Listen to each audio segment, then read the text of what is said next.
Hello chaps and chapettes, it's been a while since I've done one of these, hasn't it? Well, with Terrible Trolls over now, I've got a teeny bit of time left on my hands, and I've realised that actually, with me being so busy recently, I've let an important anniversary go unmarked, for which I can only apologise. As of the 20th of October, I have in fact been on YouTube for 1 whole year. Now, if I'd had the time, I would have liked to have done something a little bit more spectacular for my 1 year anniversary video. However, something has recently come to light which I think might interest you. Something I don't think any of you really will be aware of is that I started vlogging before I started on YouTube. Let me explain. For my birthday, I think it was, last year, I got this camera. Now, the reason I didn't actually end up using this as my YouTube camera was very simple. It records onto little miniature DVDs, something that it was devilishly hard to get anything off of once they'd been recorded onto. Quite clearly the only thing the designers thought this camera would be used for would be shooting home videos which you would then write onto normal DVDs and watch endlessly on the TV. I mean, who actually does that? Seriously.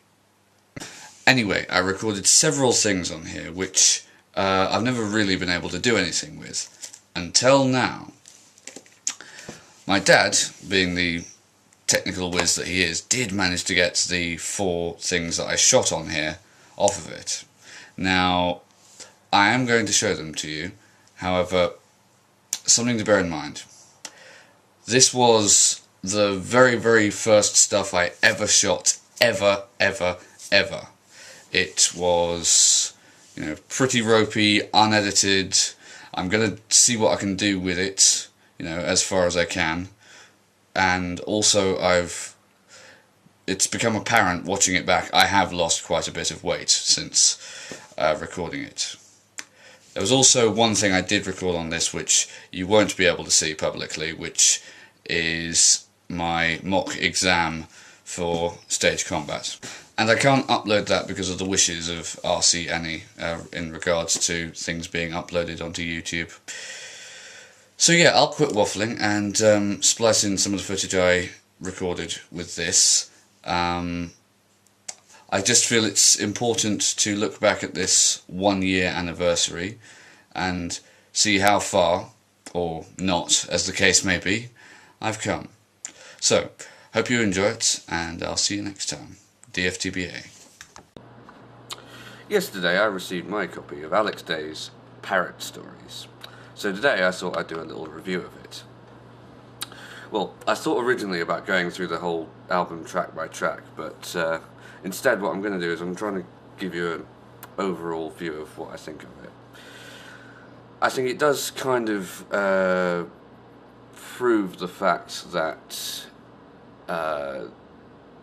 silly love songs are generally tailored to do one of 2 things. They're either there to, give you a good feeling about being in love, or they're there to make you want to commit suicide if you're single. I think this is a really well put together album. Alex Day's songwriting skills are just getting better and better, and his collaboration with Tom Milson on publication is... Well, production is what I meant to say, but if I could actually talk, that would help. Yeah, there are some really well put together songs on this CD. I think I didn't get the reference about Parrot Stories coming from Streetcar Named Desire, I have to say, but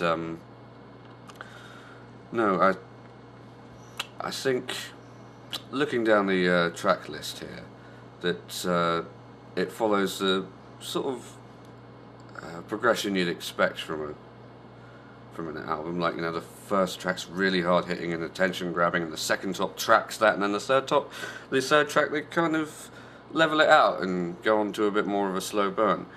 The fourth track, Holding On, I think probably, having seen it before the album was released and everything, I knew it was very good. But I think probably if there was going to be a single off this CD, that would have to be the one.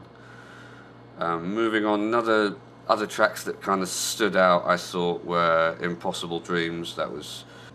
That definitely came across as one he'd spent a long time on, and really enjoyed writing.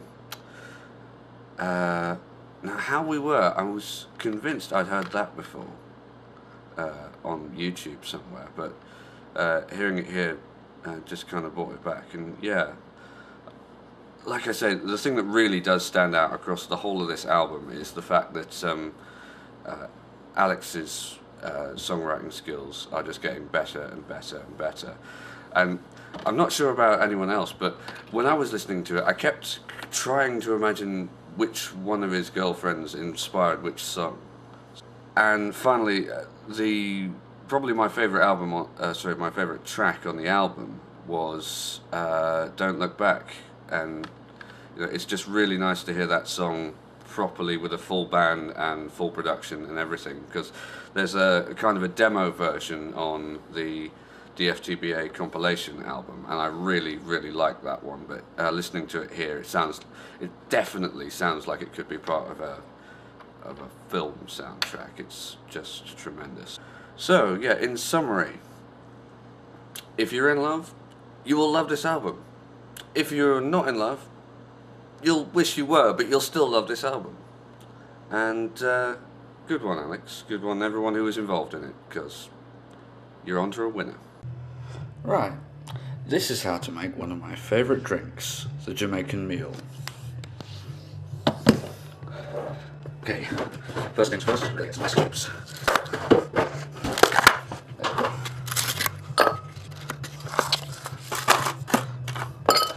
That'll do.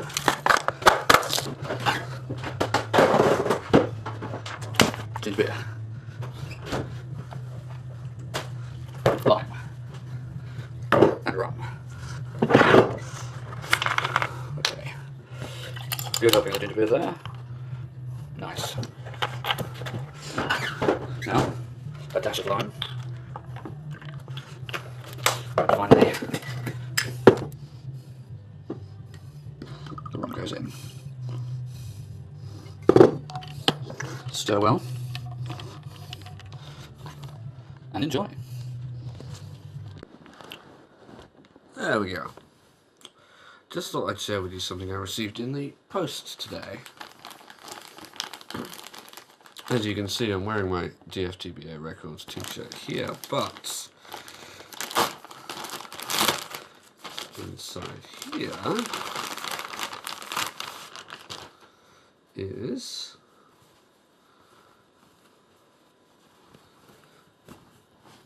ta-da! Look at that!